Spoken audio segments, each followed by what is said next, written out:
Well, Anyway. Alan, get ready to take notice because we're about to talk about The Last Man on Earth.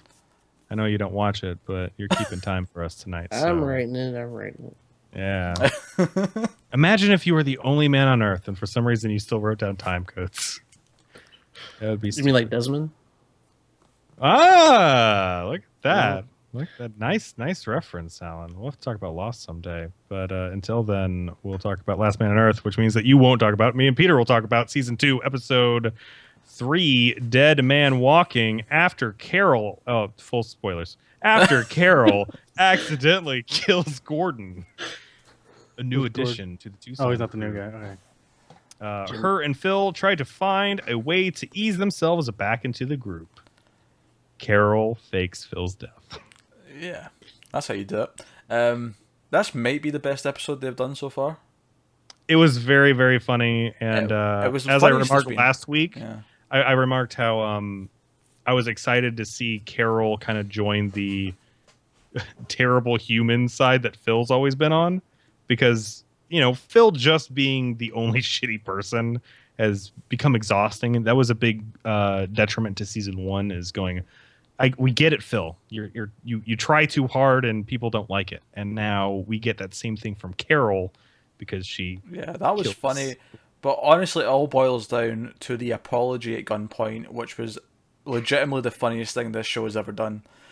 Because I was laughing so hard the entire time. Because it's such a cool character thing. It's because they're literally just about to agree to give him a second chance, and he comes in with a gun, makes them all put their hands up, threatens to shoot them, but not really, but he will shoot them. And he keeps flip-flopping. He's like, I just want to say how much of a great person you are. And then he'll just randomly cut to someone else like, pick your hands up! Don't you move! Don't you move! Todd, don't be a hero! Todd, I just said nice things about you. What are you doing? It was so damn funny. Like it was actually legitimately the greatest thing this show has done. For a couple, it was really funny, right? It was like laugh out loud funny, but it also worked really well as a character thing because it was him doing the same thing that he always does, that makes people not like him, while he at the same time is also trying to do a really nice thing by actually just coming out and saying, "You're a great person. I actually like you. I'm not lying anymore. I do actually care about you people, and I understand why you tried to get rid of me in the group." And like, he was trying to do the right thing for everyone, but he was doing it in his own fucked up Phil way that happened to be really funny. So yeah, I was so thrilled with this episode. I didn't know what I was expecting, but even the other Tucson characters that we haven't connected with in a while, getting to see them again, and they had a lot of very funny moments. I mean, for the first time, actually, what were the two other women's names? The Southern one and the Australian one. They Ted Danson's wife from Back to the Future Part 3 is the older one. Sure, yeah, that's what I know her from, because it's his real wife, because they were in Curb the Enthusiasm together, and when they get both guested, and she's the love interest from Back to the Future Part 3 for Doc Brown. Well, anyway, both of them actually had funny scenes in this where the forced kiss when she walks out the room staring at her. Yeah, that was funny. And then we also the CPR dummy when she goes like, "Well, we have to learn because so we never lose a loved one again." And then she just goes down to give CPR to the dummy and just starts crying into it. Why did I give it Gordon's clothes? It was very funny. So yeah, that's any other remarks? The only thing I'd say is the ending I thought was really funny as well. With they put him in a, what do you call the thing? The shackle thing with the heads in it as well.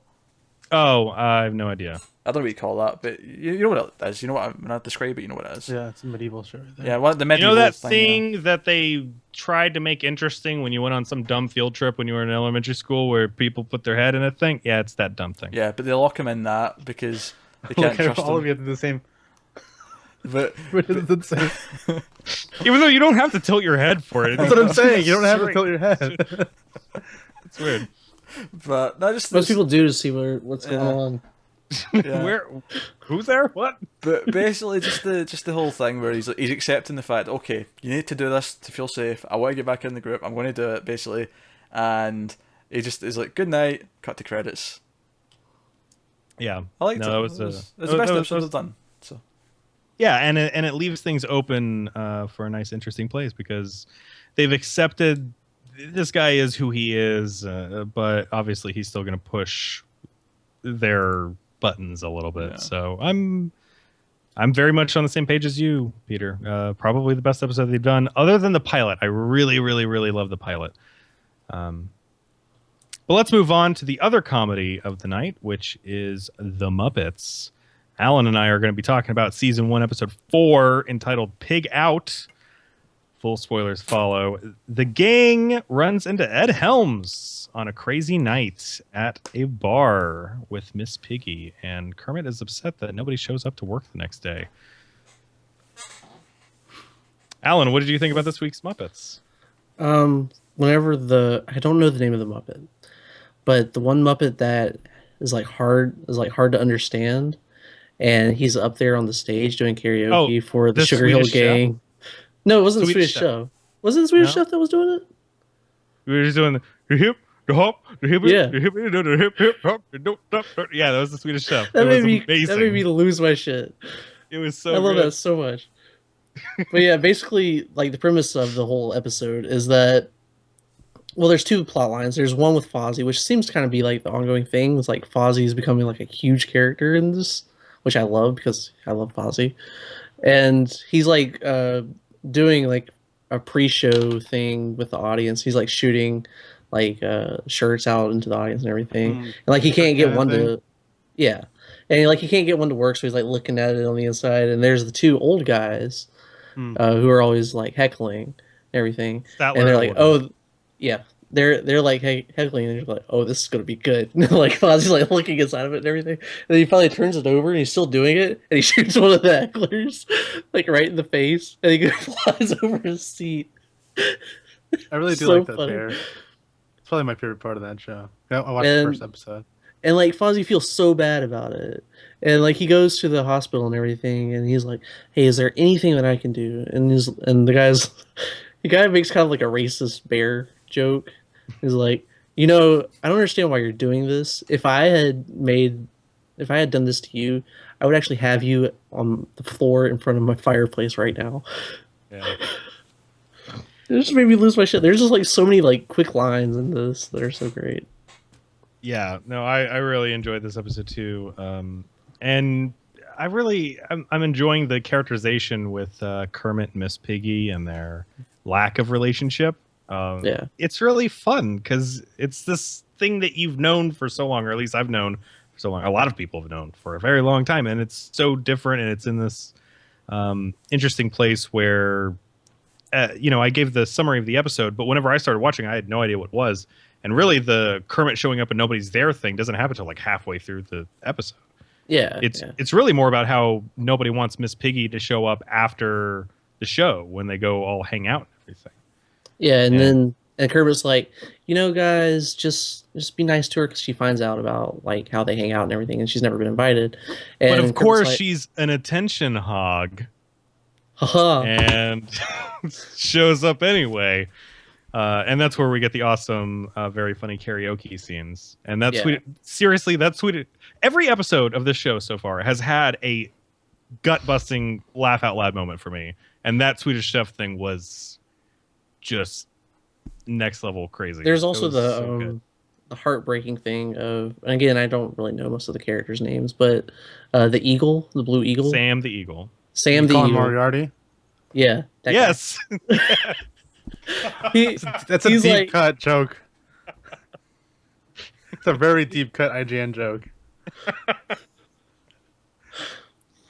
Oh man. But anyway, he's watching one of the female band member, she's talking to Ed Janice, I Helms, think her name is. and he's just watching her. He's just fawning over her and everything, and she's up on stage, and he's got his mouth open, and then the rat closes it for him, and it drops again.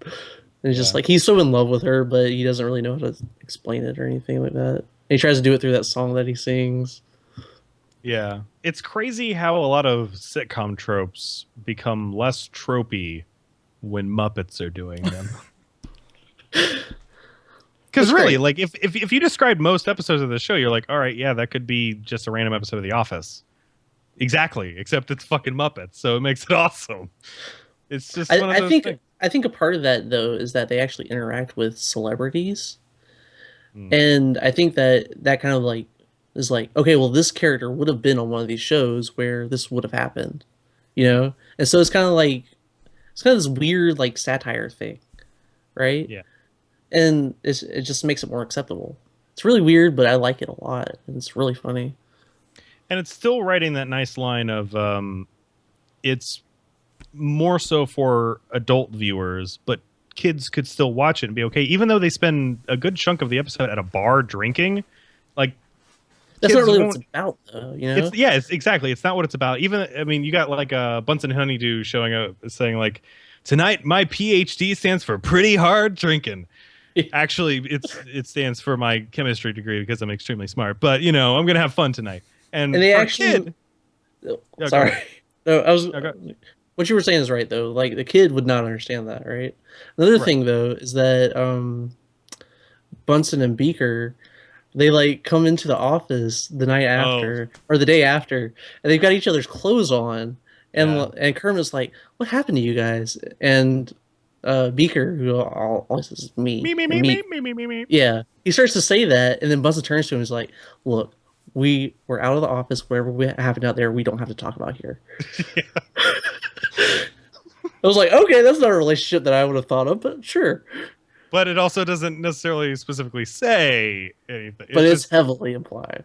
sure. It's one of those things. But kids wouldn't get it. They'd go, "Oh, they had a sleepover and switched clothes."